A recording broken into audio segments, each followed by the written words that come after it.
visita a Cornelio. Cuando Pedro entró en la casa del gentil Cornelio, no lo saludó como si fuera un visitante común, sino como alguien honrado por el cielo y enviado por Dios. Es una costumbre oriental inclinarse delante de los príncipes u otros dignatarios que ocupan una elevada posición, y también que los hijos se inclinen delante de sus padres que han sido honrados con cargos de confianza. Pero Cornelio, abrumado de reverencia por el apóstol que había sido enviado por Dios, cayó a sus pies y lo adoró. Pedro se apartó horrorizado al ver que el centurión hacía esto, y levantándolo le dijo: «Levántate, pues yo mismo también soy hombre». Entonces comenzó a conversar con él familiarmente, para eliminar del centurión ese sentimiento de pavor y extrema reverencia que manifestaba hacia él. Si Pedro hubiera estado investido de la autoridad y la posición que le atribuye la Iglesia Católica, habría animado la veneración de Cornelio en lugar de refrenarla. Los así llamados sucesores de Pedro exigen que los reyes y emperadores se arrodillen a sus pies, mientras Pedro mismo insistió en que solo era un hombre falible y sujeto a error. Pedro habló con Cornelio y con los que se hallaban reunidos en su casa con respecto a las costumbres de los judíos, que se consideraba ilegal que se relacionaran socialmente con los gentiles, y que ello implicaba contaminación ceremonial. No estaba prohibido por la ley de Dios, pero la tradición de los hombres había hecho de esto una costumbre imperativa. Dijo entonces: «Vosotros sabéis cuán abominable es para un varón judío juntarse o acercarse a un extranjero. Pero a mí me ha mostrado Dios que a ningún hombre llame común o inmundo, por lo cual al ser llamado vine sin replicar. Así que pregunto, ¿por qué causa me habéis hecho venir?».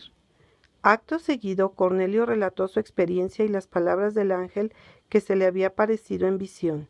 En conclusión dijo: «Así que luego envié por ti, y tú has hecho bien en venir.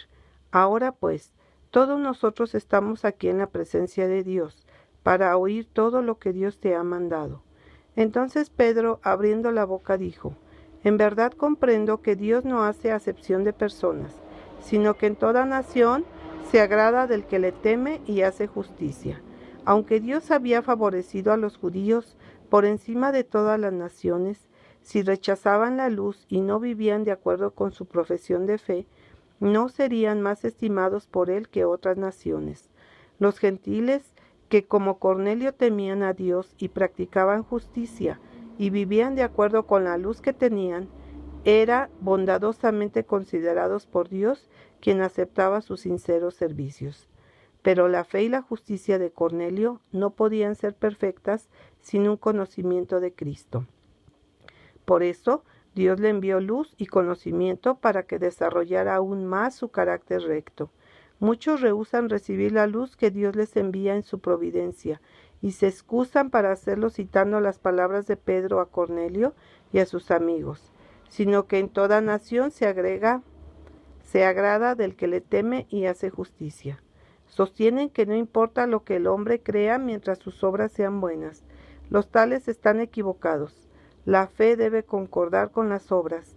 Deben avanzar de acuerdo con la luz que han recibido. Si Dios los pone en relación con sus siervos que recibieron nuevas verdades, fundadas en la palabra del Señor, debieran aceptarlas gozosamente. La verdad siempre se dirige hacia adelante y hacia arriba.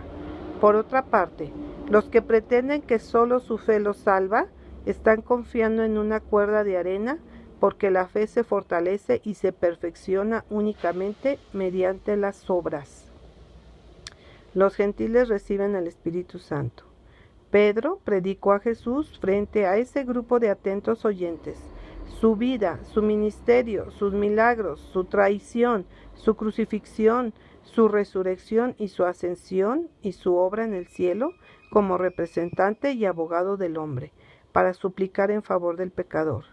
Mientras el apóstol hablaba, su corazón se llenaba de gozo por la verdad que el Espíritu de Dios le estaba ayudando a presentar a esa gente. Sus oyentes estaban encantados con la doctrina que escuchaban, porque sus corazones habían sido preparados para recibir la verdad. El apóstol fue interrumpido por el descenso del Espíritu Santo que se manifestó como en el día del Pentecostés, y los fieles de la circuncisión que habían venido con Pedro se quedaron atónitos de que también sobre los gentiles se derramase el don del Espíritu Santo, porque los oían que hablaban en lenguas y que magnificaban a Dios. Entonces respondió Pedro: ¿Puede acaso alguno impedir el agua para que no sean bautizados estos que han recibido el Espíritu Santo también como nosotros? Y mandó bautizarles en nombre del Señor Jesús. Entonces le rogaron que se quedase por algunos días.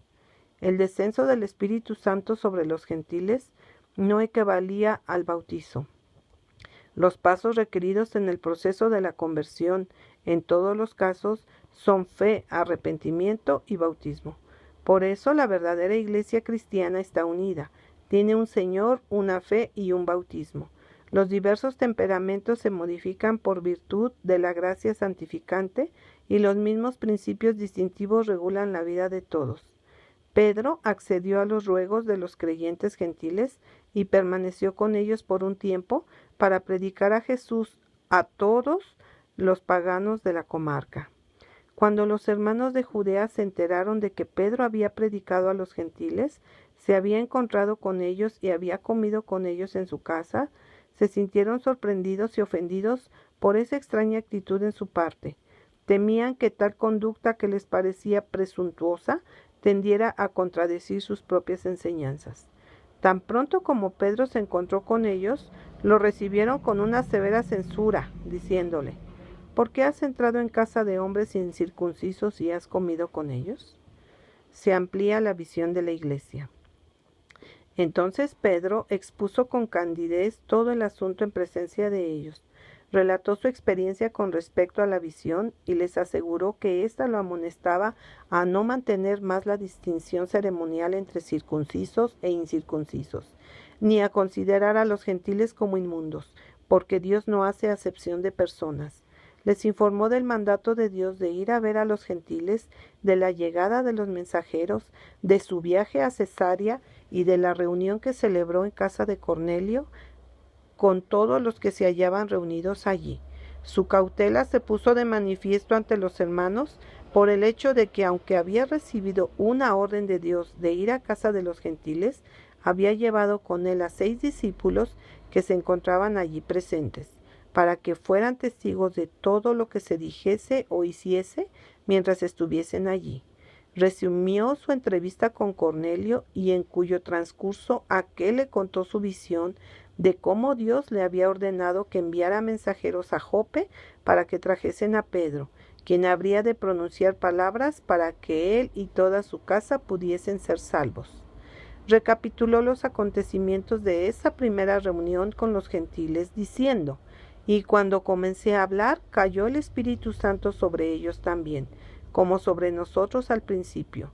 Entonces me acordé de lo dicho por el Señor cuando dijo: Juan ciertamente bautizó en agua, mas vosotros seréis bautizados con el Espíritu Santo. Si Dios, pues, les concedió también el mismo don que a nosotros, que hemos creído en el Señor Jesucristo, ¿quién era yo que pudiese estorbar a Dios? Los discípulos, al escuchar ese informe, quedaron en silencio, convencidos de que la conducta de Pedro estaba plenamente de acuerdo con el plan de Dios, y que sus antiguos prejuicios y su exclusividad debían ser totalmente desarraigados por el Evangelio de Cristo. Entonces, oídas estas cosas, callaron y glorificaron a Dios, diciendo: de manera que también a los gentiles ha dado Dios arrepentimiento para vida.